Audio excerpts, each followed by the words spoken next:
ಸಾಮಾಜಿಕ ಜಾಲತಾಣದಲ್ಲಿ ಶಾಸಕಿ ಅಗಲಿದ್ದಾರೆ ಅಂತ ಪೋಸ್ಟ್ ಮಾಡಲಾಗಿದೆ. ದಕ್ಷಿಣ ಕನ್ನಡ ಜಿಲ್ಲೆಯ ಸುಳ್ಯ ಕ್ಷೇತ್ರದ ಶಾಸಕಿ ಭಾಗೀರಥಿ ಮುರುಳಿಯ ಫೇಸ್ಬುಕ್ನಲ್ಲಿ ಶ್ರದ್ಧಾಂಜಲಿ ಪೋಸ್ಟ್ ಅನ್ನ ಹಾಕಿದ್ದಾರೆ. ಬಿಲ್ಲವ ಸಂದೇಶ್ ವಿರುದ್ಧ ಇದೀಗ ಭಾರೀ ಆಕ್ರೋಶ ವ್ಯಕ್ತವಾಗ್ತಾ ಇದೆ.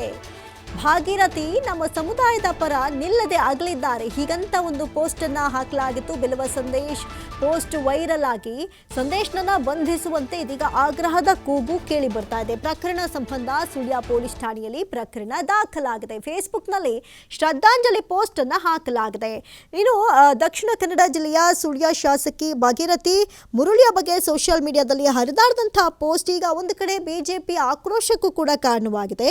ಸುಳ್ಯ ಕ್ಷೇತ್ರದ ಬಿಜೆಪಿ ಶಾಸಕಿ ಭಾಗೀರಥಿ ಮುರುಳಿಯ ಬಗ್ಗೆ ಬಿಲ್ಲವ ಸಂದೇಶ್ ಎನ್ನುವಂತಹ ವ್ಯಕ್ತಿಯ ಫೇಸ್ಬುಕ್ ಪೋಸ್ಟ್ನಲ್ಲಿ ಆಕ್ಷೇಪಾರ್ಹವಾಗಿ ಬರೆಯಲಾಗಿದೆ.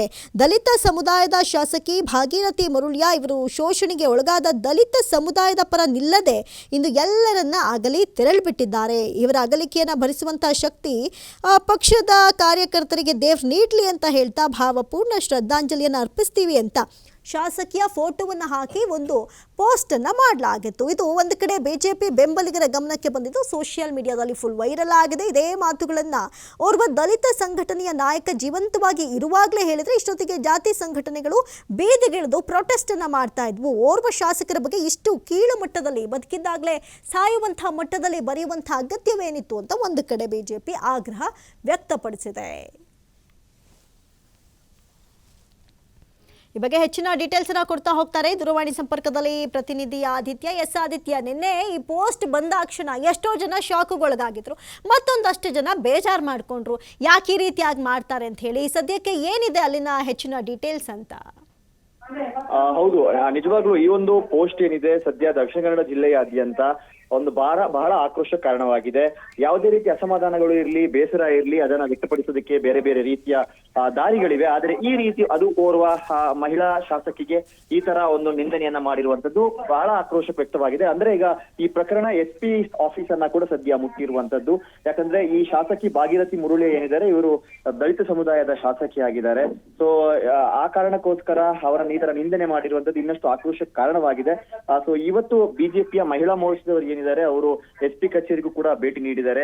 ಏನು ಬಿಲ್ಲವ ಸಂದೇಶ್ ಅನ್ನುವಂತಹ ಫೇಸ್ಬುಕ್ ಪೇಜ್ ಯಾರು ಇದಾನೋ ಆತನ ವಿರುದ್ಧ ಪ್ರಕರಣವನ್ನ ದಾಖಲಿಸಬೇಕು ಮತ್ತು ಆತನನ್ನ ಬಂಧನ ಮಾಡಬೇಕು ಮತ್ತು ಯಾಕೆ ಇಷ್ಟು ವಿಳಂಬ ಮಾಡ್ಲಾಗ್ತಾ ಇದೆ ಅನ್ನುವಂತಹ ರೀತಿಯಲ್ಲಿ. ಯಾಕಂದ್ರೆ ಸಾಮಾಜಿಕ ಜಾಲತಾಣಗಳಲ್ಲಿ ಈ ತರ ಸಂಘರ್ಷಕ್ಕೆ ವೇದಿಕೆ ಆಗುವಂತದ್ದು ಮತ್ತು ಒಂದಿಷ್ಟು ಜನ ಪುಂಡಾಟವನ್ನ ಮೆರೆಯುವಂತವರು ಕೂಡ ಇದ್ದಾರೆ. ಸೊ ಅವರೆಲ್ಲರನ್ನ ಕೂಡ ಹತ್ತಿಕ್ಕುವಂತ ಕೆಲಸವನ್ನ ಪೊಲೀಸ್ ಇಲಾಖೆ ಮಾಡ್ತಾ ಇದ್ರು ಕೂಡ ಶಾಸನಬದ್ಧವಾಗಿ ಆಯ್ಕೆಯಾಗಿರುವಂತ ಶಾಸಕಿಗೆ ಈ ತರ ಅವಮಾನ ಆದ್ರೂ ಕೂಡ ಯಾಕೆ ಇನ್ನು ಕ್ರಮ ಆಗಿಲ್ಲ ಅನ್ನುವಂತ ರೀತಿಯಲ್ಲೂ ಕೂಡ ಅಸಮಾಧಾನಗಳು ಕೇಳಿ ಬರ್ತಾ ಇದೆ. ಸೊ ಈಗಾಗಲೇ SP ಕಚೇರಿಗೆ ಹೋಗಿ ಅವರು ದೂರನ್ನ ನೀಡಿದ್ದಾರೆ. ಪೊಲೀಸರು ಕೂಡ ಪ್ರಕರಣ ದಾಖಲಿಸಿದ್ದಾರೆ ಅನ್ನುವಂತಹ ಒಂದು ಮಾಹಿತಿ ಸದ್ಯ ಬರ್ತಾ ಇದೆ. ಮತ್ತು ಈ ಆರೋಪಿ ಸಂದೇಶ್ ಅನ್ನುವಂತಹ ಒಂದು ಏನು ಅಕೌಂಟ್ ಇದೆಯೋ ಆತ ತನ್ನ ಫೇಸ್ಬುಕ್ ಅನ್ನ ಕೂಡ ಸದ್ಯ ಲಾಕ್ ಮಾಡ್ಕೊಂಡಿರುವಂತದ್ದು. ಪ್ರಮುಖವಾಗಿ ವಿವಾದ ಭುಗಿರಿಸಿರುವಂತದ್ದು ಒಂದು ವೃದ್ಧ ದಂಪತಿಯ ಒಂದು ಸೂರನ್ನ ಏನು ಅಲ್ಲಿ ನಾಶಪಡಿಸಲಾಗಿತ್ತು, ಅವರನ್ನ ಮನೆಯಿಂದ ಹೊರ ಹಾಕಲಾಗಿತ್ತು. ಆ ಕಾರಣಕ್ಕೋಸ್ಕರ ಅವರು ಪ್ರತಿಭಟನೆಯನ್ನ ಧರಣಿಯನ್ನ ಮಾಡ್ತಾ ಇದ್ರು. ನಿರಂತರವಾಗಿ ಆ ಸುಳ್ಯ ವಿಧಾನಸಭಾ ಕ್ಷೇತ್ರದಲ್ಲಿ ಆ ಧರಣಿ ನಡೀತಾ ಇದ್ರು ಕೂಡ ಭಾಗೀರಥಿ ಮುರುಳಿ ಅವರಲ್ಲಿ ಹೋಗಿಲ್ಲ, ಅವರ ಸಮಸ್ಯೆಯನ್ನ ಆಲಿಸಿಲ್ಲ, ಸ್ಪಂದಿಸಿಲ್ಲ ಅನ್ನುವಂತ ರೀತಿಯ ಆಕ್ರೋಶಗಳು ಇತ್ತು.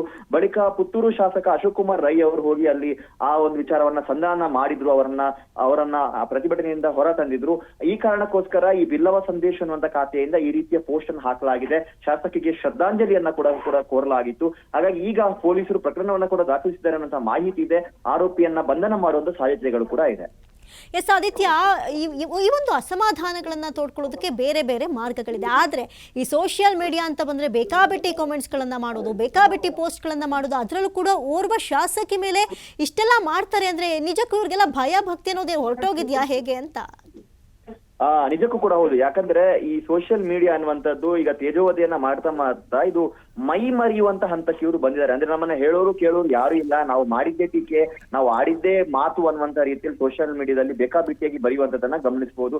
ಒಂದಿಷ್ಟು ಜನ ನೇರವಾಗಿ ತಮ್ಮ ಖಾತೆಯಲ್ಲಿ ಬಂದು ಈ ತರ ಎಲ್ಲ ಕಿಡಿಗಿಡಿತನವನ್ನ ಮಾಡಿದ್ರು. ಇನ್ನೊಂದಿಷ್ಟು ಜನ ಫೇಕ್ ಅಕೌಂಟ್ ಗಳ ಮೂಲಕ ಒಬ್ಬ ವ್ಯಕ್ತಿಯ ತೇಜೋವಧೆಯನ್ನ ಮಾಡುವಂತದ್ದು, ಇಲ್ಲಸಲ್ಲದ ಆರೋಪಗಳನ್ನ ಮಾಡುವಂತದ್ದು, ಅವರ ಚಾರಿತ್ರ್ಯವನ್ನ ವಧೆ ಮಾಡುವಂತ ಕೆಲಸವನ್ನ ಕೂಡ ಮಾಡ್ತಾ ಇರುವಂತದನ್ನ ನಾವು ಗಮನಿಸಬಹುದು. ಪೊಲೀಸ್ ಇಲಾಖೆ ಸಾರಾಸುಗೊಟ್ಟಾಗಿ ಇಂಥವರ ವಿರುದ್ಧ ಕಠಿಣ ಕಾನೂನು ಕ್ರಮ, ಅಂದ್ರೆ ಒಂದಿಷ್ಟು ಜನ ವಿದೇಶದಲ್ಲಿ ಕುತ್ಕೊಂಡು ಕೂಡ ಇಂಥ ಕಿಡಿಗೇಡಿತನದ ಕೆಲಸಗಳನ್ನ ಮಾಡುವಂತವ್ರಿಗೂ ಕೂಡ ಲುಕ್ಔಟ್ ನೋಟಿಸ್ ಅನ್ನ ಕೊಟ್ಟು ಅವರನ್ನ ಭಾರತ ಕರ್ಕೊಂಡ್ ಬಂದವರಿಗೆ ಶಿಕ್ಷೆ ಕೊಟ್ಟಿರುವಂತಹ ಪ್ರಕರಣಗಳು ಕೂಡ ದಕ್ಷಿಣ ಕನ್ನಡ ಜಿಲ್ಲೆಯಲ್ಲಿ ನಡೀತಾ ಇದೆ. ಯಾಕಂದ್ರೆ ಈ ಹಿಂದೆ ದಕ್ಷಿಣ ಕನ್ನಡ ಜಿಲ್ಲೆಯಲ್ಲಿ ಈ ಸಂಘರ್ಷದ ವಾತಾವರಣಗಳು ನಿರ್ಮಾಣವಾಗೋದಕ್ಕೆ ಈ ಸೋಷಿಯಲ್ ಮೀಡಿಯಾದ ಪೋಸ್ಟ್ಗಳು ಕೂಡ ಬಹಳ ಪ್ರಮುಖವಾಗಿ ಕಾರ್ಯವನ್ನ ನಿರ್ವಹಿಸಿದ್ವು ಮತ್ತು ಒಂದು ಅರ್ಥದಲ್ಲಿ ಉರಿಯುವ ಬೆಂಕಿಗೆ ತುಪ್ಪ ಸುರಿಯುವಂತ ಕೆಲಸಗಳನ್ನ ಕೂಡ ಒಂದಿಷ್ಟು ಕಿಡಿಗೇಡಿಗಳು ಸಾಮಾಜಿಕ ಜಾಲತಾಣದಲ್ಲೇ ಮಾಡ್ತಾ ಇದ್ರು. ನೇರಾನೇರವಾಗಿ ಎದುರಿಸೋದಕ್ಕೆ ತಾಕತ್ತಿಲ್ಲದಂತವ್ರು ಈ ತರ ಕೆಲಸಗಳನ್ನ ಮಾಡುವಂತದನ್ನ ನಾವು ಹೆಚ್ಚಾಗಿ ಗಮನಿಸ್ತಾ ಇದ್ವಿ. ಅವರೆಲ್ಲರೂ ಕೂಡ ಬಿಸಿ ಮುಟ್ಟಿಸುವಂತ ಕೆಲಸವನ್ನ ಪೊಲೀಸ್ ಇಲಾಖೆ ಮಾಡಿದ್ರು ಕೂಡ ಈ ಪುಂಡಾಟ ಅನ್ನುವಂಥದ್ದು ಇನ್ನೂ ಮುಗಿದಿಲ್ಲ ಅನ್ನೋದಕ್ಕೆ ಈ ಒಂದು ಪ್ರಕರಣವೇ ಸಾಕ್ಷಿ. ಆತನಿಗಿದ್ದಂತ ಅಸಮಾಧಾನ ಅಂದ್ರೆ ಶಾಸಕಿ ಬಂದು ಆ ಒಂದು ದಲಿತ ಕುಟುಂಬಕ್ಕೆ ಸ್ಪಂದನೆಯನ್ನ ನೀಡಲಿಲ್ಲ, ಅವರ ನೋವನ್ನ ಕೇಳಲಿಲ್ಲ ಅನ್ನುವಂಥದ್ದು ಆತನ ಆಕ್ರೋಶ.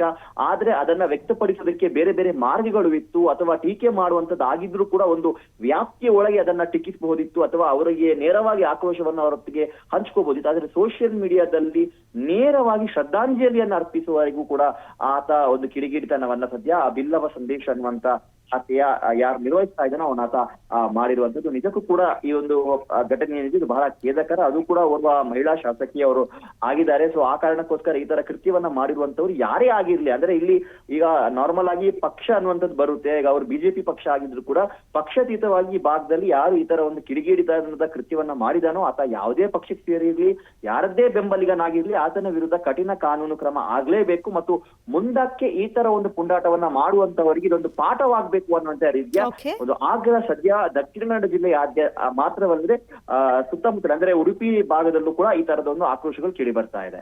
ಓಕೆ, ಥ್ಯಾಂಕ್ ಯು ಆದಿತ್ಯ ತಮ್ಮೆಲ್ಲ ಮಾಹಿತಿಗಾಗಿ.